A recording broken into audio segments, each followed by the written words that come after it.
fandango caiçara é uma manifestação da cultura popular brasileira, ligada à vida das populações do litoral sul de São Paulo e norte do Paraná, onde dança e música se relacionam a um contexto cultural mais amplo.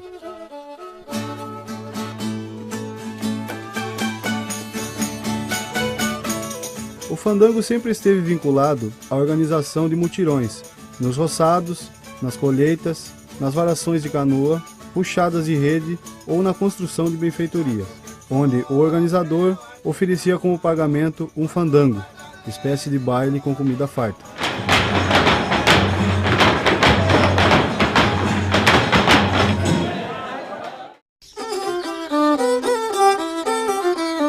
No Brasil, aparecem regionalmente com o mesmo nome de fandango outras formas de expressão populares com aspectos e características completamente diferentes. Como resume Câmara Cascudo, o termo fandango designa em terras brasileiras o alto marítimo do ciclo natalino, encontrado em alguns estados nordestinos, e o baile sulista, encontrado no Rio Grande do Sul, Paraná e São Paulo.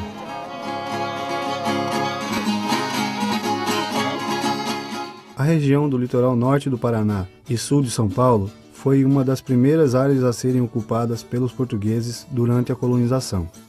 Em 1531, Martim Afonso de Souza chegou à Ilha do Bom Abrigo, criando os povoados de Iguape e Cananéia, de onde partiu a ocupação da Baía de Paranaguá no final do século XVI e início do século XVII. Os portugueses buscavam explorar as riquezas do lugar, a começar pelo ouro, que declinou em fins do século XVII. A partir de 1711, Cananéia e Iguape tornam-se importantes polos na construção naval, tradição ainda hoje presente na região.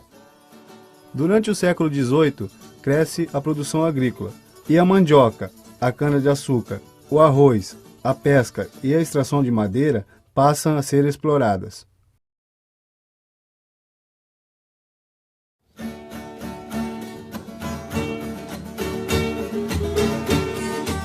A cultura caiçara é fruto da miscigenação do índio e mais tarde dos negros com os imigrantes europeus que ali se fixaram. Enquanto o caipira é ligado à terra, o caiçara, de maneira diversa, se liga à terra e ao mar. Ele é fruto da cultura cabocla, da mistura de povos, da vida nos sítios com a família e em comunidade, vivendo do que pesca e do que planta. Quando eu comecei a trabalhar com idade de 8 anos, o nosso serviço sempre era na lavoura. Era arroz, feijão, mandioca. Historicamente, o caiçara era visto aqui em Paranaguá, o caiçara é o povo do sítio, né? O povo litoral, né? O povo preguiçoso. E quando as pessoas vinham para cá, eles tinham essa mentalidade, né? As pessoas não viam que os pescadores estavam ali vendendo peixe e desde as 3 horas da manhã estavam no mar grosso, puxando rede, puxando cerco, coisa e tal, e eles estavam ali só já vendendo o seu produto. É uma outra cultura, né? Mas se deve respeitar.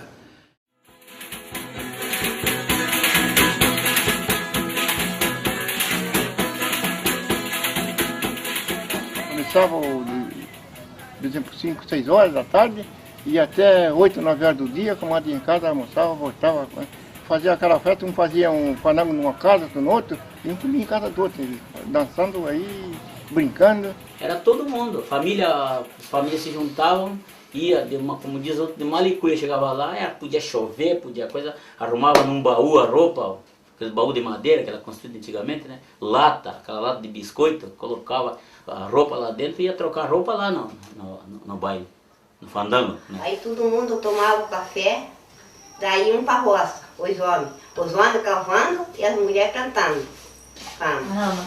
Quando era meio-dia, meu pai vinha para casa, o almoço estava feito já, né? Aí o pai ia tirar o foguete para a turma vir almoçar. No fandango, música e dança são inseparáveis. Cada forma musical é chamada de marca ou moda e possui toques e danças específicas. Estas se dividem basicamente em valsados ou bailados, dançados em pares por homens e mulheres sem coreografias, e batidos ou rufados.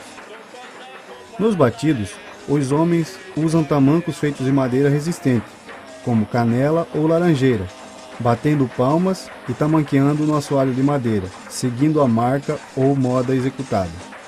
As mulheres acompanham os dançadores em coreografias circulares, onde os pares vão trançando figuras, sendo a mais comum a de um 8 em sentido anti-horário.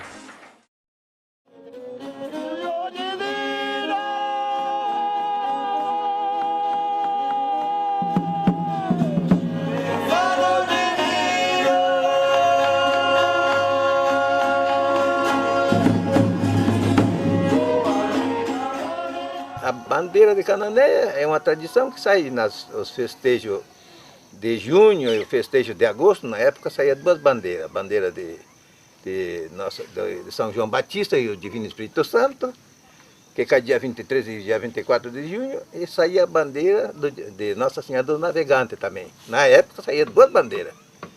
Hoje só sai uma, que é o do Divino Espírito Santo.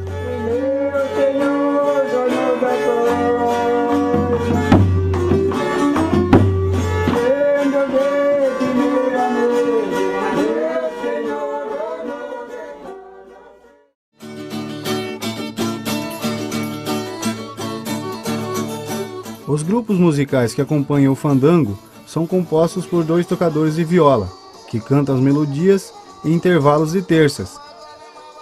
Um tocador de rabeca, chamado de rabequista ou rabequeiro, e um tocador de adufo ou adufe, uma espécie de pandeiro artesanal. Em algumas regiões, além desses instrumentos, podem ser vistos também violões, bandolins, cavaquinhos, surdos e tantãs.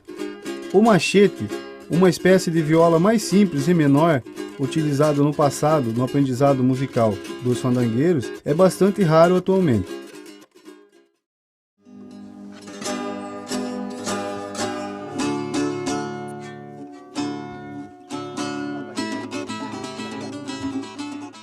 A viola de fandango ou fandangueira, chamada em Iguape de viola branca, apesar de ter semelhança com outras violas, como a caipira ou a nordestina, se diferencia pelo número de cordas e por possuir uma corda chamada de cantadeira, turina ou periquita, mais curta que vai somente até o meio do braço do instrumento. E como o nome diz, dá o tom à voz do violeiro. Em sua maioria, as violas possuem 10 casas ou pontos, como as violas caipiras de meia regra, feitas com arame. As cravelhas são de madeira dura e presas ao braço do instrumento por meio de furos feitos a ferro quente.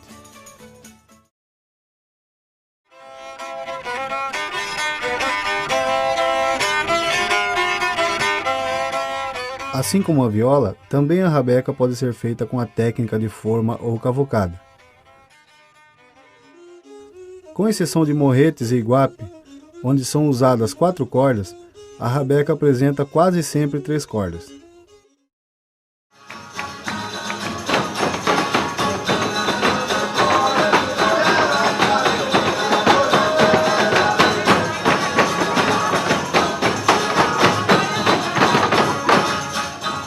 A senhora que estava ali, estava até com dor de cabeça, daquela buia do fandango do sapato. Meu pai tinha o sapato do tamanco dele, como ele era mestre, então o tamanco era ele que fazia o tamanco dele. Fazia da laranjeira. Fazia o tamanco da laranjeira, cortava com o formão aqui assim, fazia um quadro aqui. Agora aqui ele punha um chacoalho. Aquilo é coisa linda, para sapatear.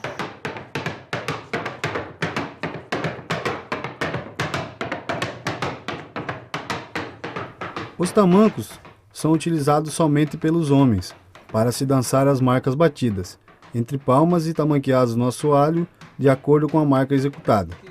São feitos de madeira resistente, como a canela ou a laranjeira.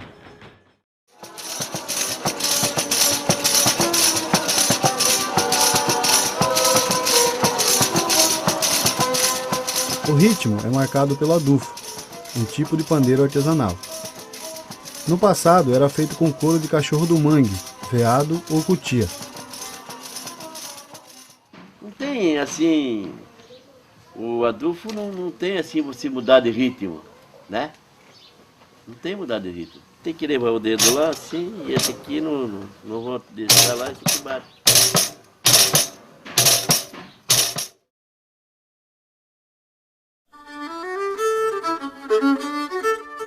A maioria dos instrumentos encontrados no fandango são fabricados artesanalmente, sendo a caixeta ou cacheta a madeira mais utilizada.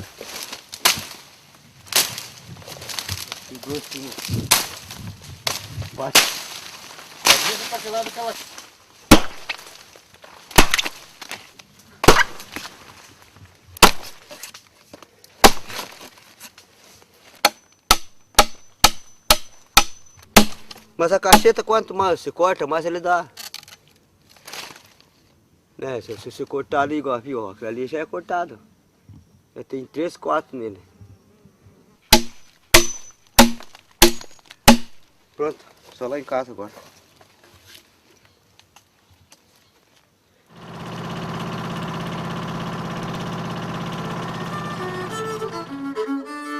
As violas podem ser feitas de duas maneiras, por meio de forma ou aro, ou de coxo, cavocada ou escavada.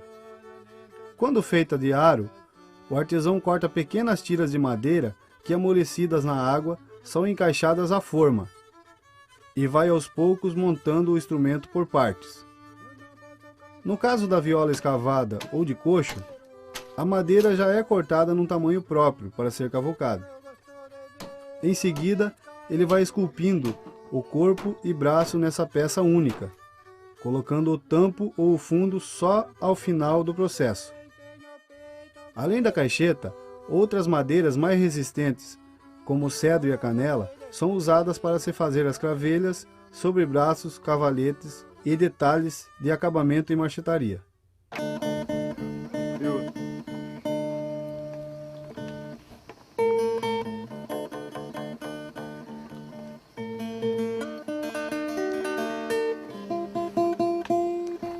Os fandangueiros possuem basicamente 3 modos de afinar a viola, chamadas de pelas 3, pelo meio e entaivada.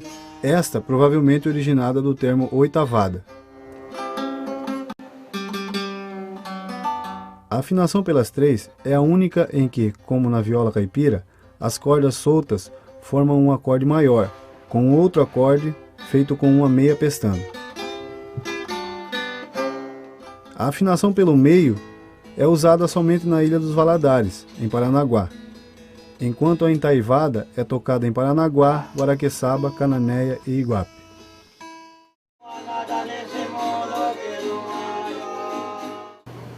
Eu aprendi. Nós aprendemos assim, nós mesmo. O cara estava tocando viola, mas ficava olhando ali no dedo e na batia da mão. E a gente chegava e ali e pegava, comprava viola, mandava fazer a viola e ficava ali. Papai lá de Gonçalves dava uma dica pra gente, que o velho tocava muito bem viola e cantava aquela maravilha, velho. Meu pai ia trabalhar e a viola dele era lá em cima, não queria que ninguém pegasse nele. Aí eu falava assim pra minha mãe, a senhora pega a viola do meu pai para mim aprender, né? Porque senão não tem como aprender, né? Aí ela descia de lá, eu me sentava assim, igual um neném, assim no chão, assim, e tocava ali. E fui indo, até que, graças a Deus, Jesus me ajudou. Que...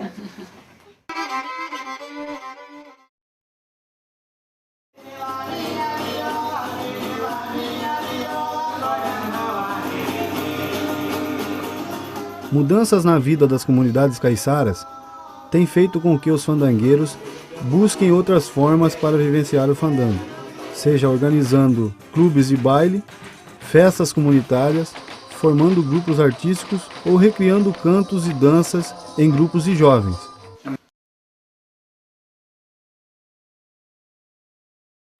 E incentivar aquelas crianças, aquela gurizada que tem demais ali, barbaridade, temos que formar um tipo de uma escola, assim, mas nós estamos sem situação.